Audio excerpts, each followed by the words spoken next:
only we had a time machine. To assassinate Marx? No, I don't think that ever works. The time travel What would you thing? want to use the time machine for? You should assassinate Rousseau. He started a lot of this. No, I see you've been talking to Josh again. What? And I've been reading, Shelley. I have some literature you should read. It's like if you had an actual working time machine, is that what you do? You go back and assassinate someone? No, I was actually just thinking about going back to like the 90s and stopping them from, I wasn't even thinking that far back. I was thinking about going back to the 90s and getting one of the original Tamagotchis. They have an app on the phone now. Oh, that's okay. It's not quite the same. But yeah, no, I was thinking about the whole World Trade Organization, Yeah. Most favored nation trading status stuff. Remember how during that time it was like the far left in the US protesting against the WTO, and they're like, it's going to take American jobs and hurt American workers. And then Bill Clinton and the Democratic Party were like, no, that's too extreme. It's going to be fine. Let's work with China. And then when Donald Trump says pretty similar things, albeit with a different tone, about China taking American jobs, it's like suddenly like he's off his rocker. Racist and xenophobic. I mean, not to defend some of the ways in which Trump said things, which aren't exactly phrased diplomatically, to say the least. But at the core of it, like the people who are opposed, regardless of where they are on the political spectrum, the people who are opposed to doing more trade with China were right all along. And they've just been poo-pooed all along because there are certain interests in the U.S., namely Wall Street types and other elite types tied to Wall Street, that just want this trade and this, opportunity, irrespective of what it does to our value system or our own American economy in the long term. And the sad thing is they are ultimately useful idiots. The Chinese Communist Party will present them with the idea of oh yeah, you will also get to be the elite. This is kind of like what we were talking about with Jack Posobiec the other week, how to these guys, to the Bloombergs or the Elon Musks, life is a game of Sim City. And they love going to China and talking about the infrastructure. And oh yeah, I can put a nuclear plant here and a highway here, just like Sim City. And you never have to worry about the stupid little Sims who you bulldoze their houses to make things over.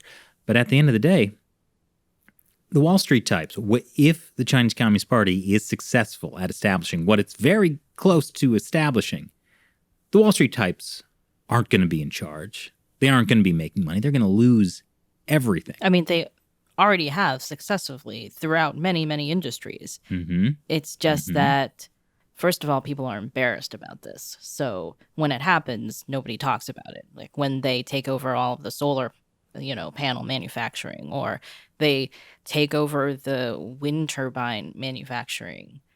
This is something we spoke to a couple of years ago with a cybersecurity expert, that most companies have been hacked by China, but they don't make it public because it's embarrassing. It'll hurt the stocks, and it'll get their CEOs or whatever fired because the shareholders will be upset. Yeah, so it's industry after industry goes into China and loses everything, and then nobody gets in trouble for it.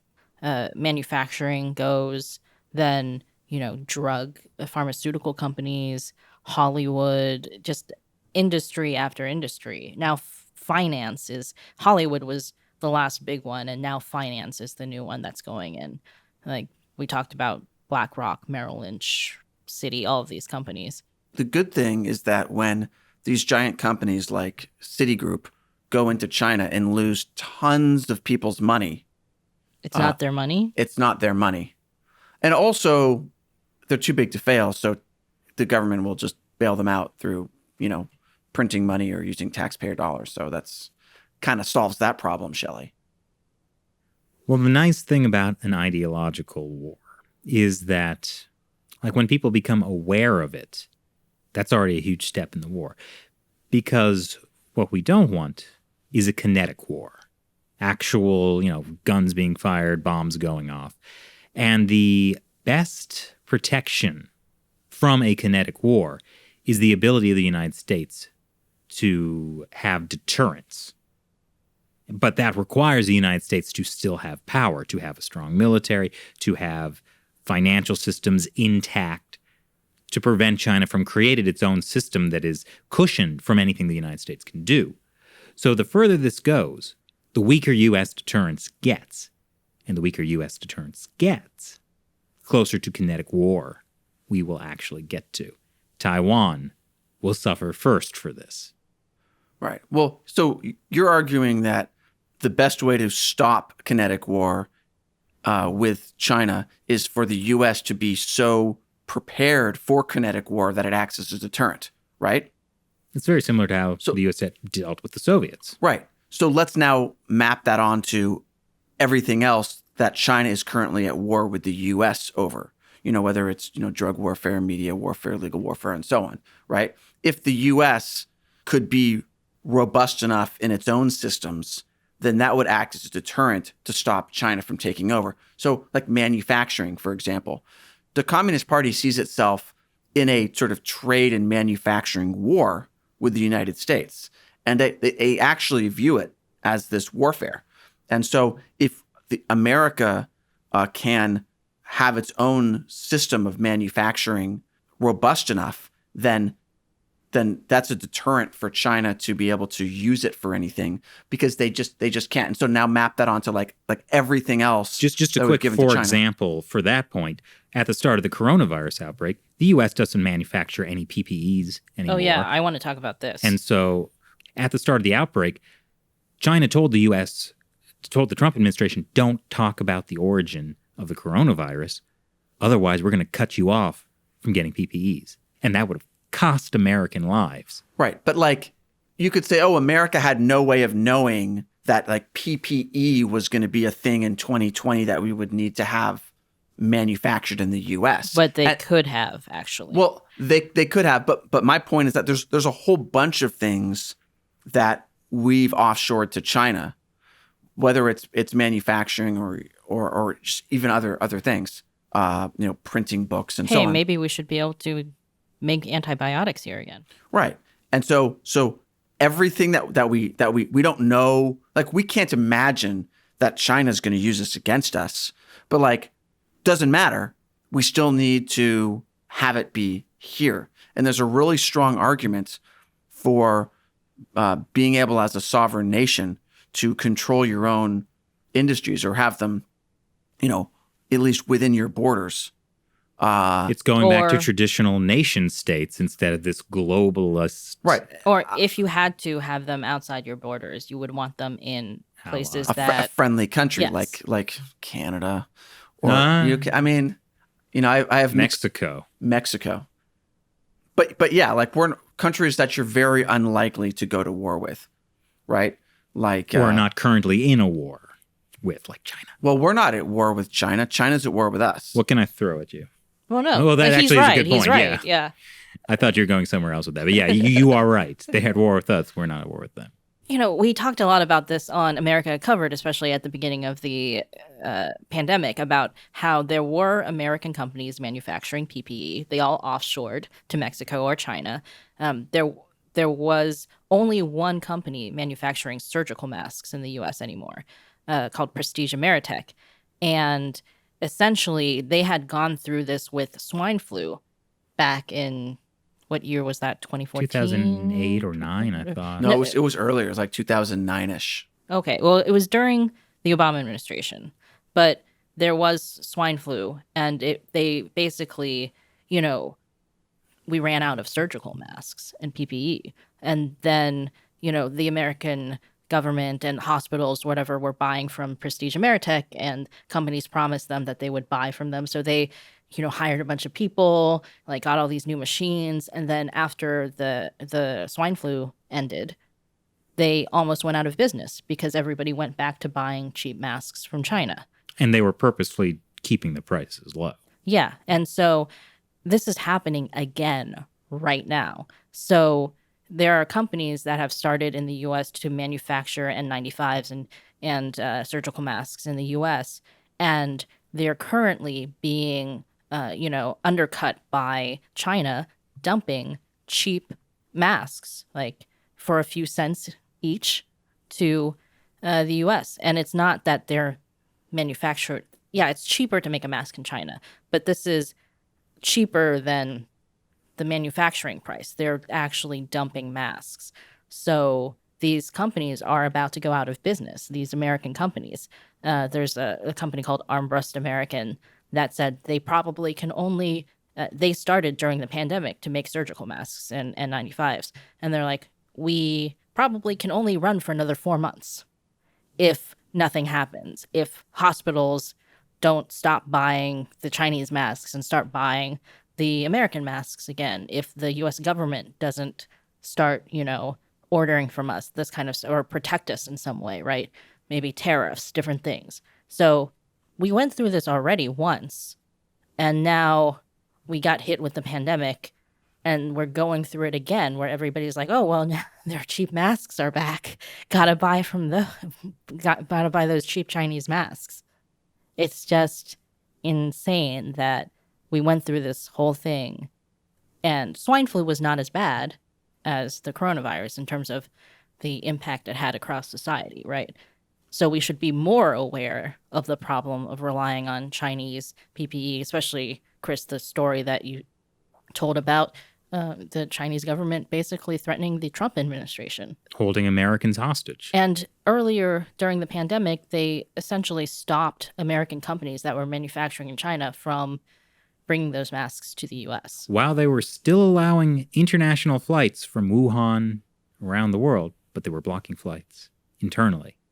No, this is the issue where like 3M is manufacturing. No, I'm just saying, like, while China was making sure like we couldn't get PPEs, and while they were hoarding from around the world, they were also making sure that flights from Wuhan were going internationally. Well, I think this is already like in March, so this is already, that genie's out of the bottle. Yeah, but the hoarding happened earlier. Yeah, so the hoarding happened earlier, but they also stopped even in March when it was getting bad in the U.S. 3M could not export their N95s to the U.S. American companies operating inside China, essentially nationalized for that period of time by the Chinese government. So, well, aren't you glad now that the pandemic is essentially over and we can all sort of go back to normal in our lives? And part of that is burying our heads in the sand again? Yeah, going back to China to do manufacturing. Yeah, what's why the problem? not? I see no possible downside to this. So what is the solution? The best I can come up with is time machine assassinate Rousseau. The best I can come up with is time machine Tamagotchi. Shelley, it's all up to you. Well, is there anything we can do that doesn't rely on the time machine? Not that I can think of. Okay. Yeah, me neither. No, help us, Shelley.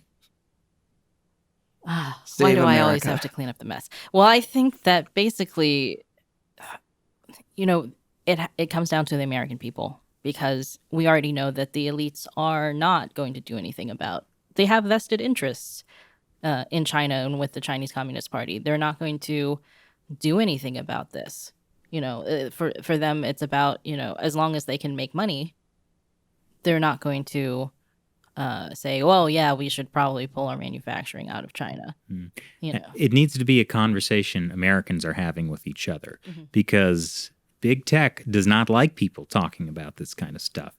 There's a reason why none of our shows are like -- on YouTube. It's impossible to find any non-mainstream media news source on YouTube anymore.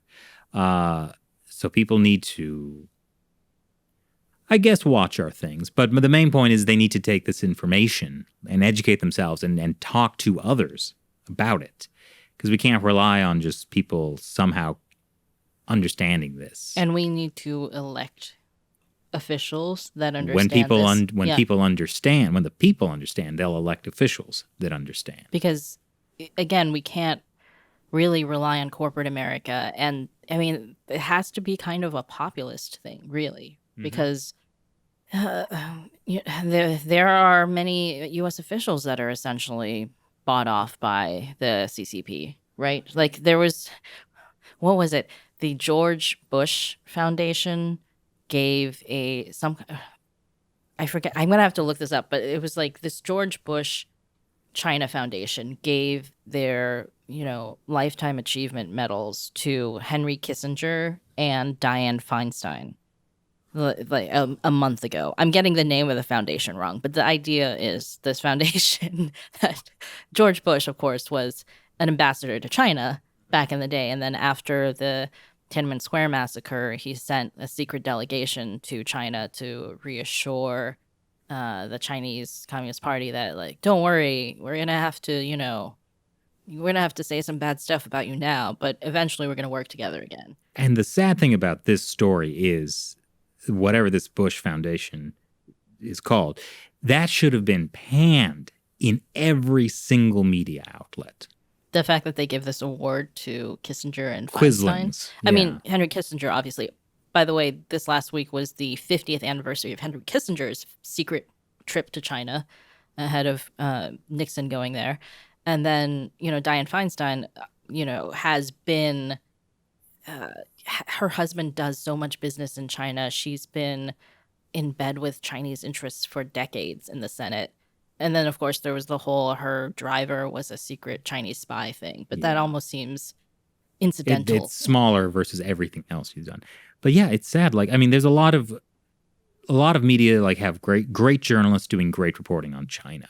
But at the end of the day, most American media is owned by one of 5 mega corporations, all of which have business ties in China. So this, we can't rely on these systems anymore. We can't just rely on the government to take care of things. We can't rely on the media to educate us. We have to do things ourselves. And people, the populists on the left and right have a lot more in common with each other than the elite. But it's almost like the elite wants people on the left and right to fight each other instead of fighting the elite. How about that? Huh. For everyone listening and not watching the video, you've missed some great body language acting from Matt. Yeah, thanks, Chris, for your sarcasm.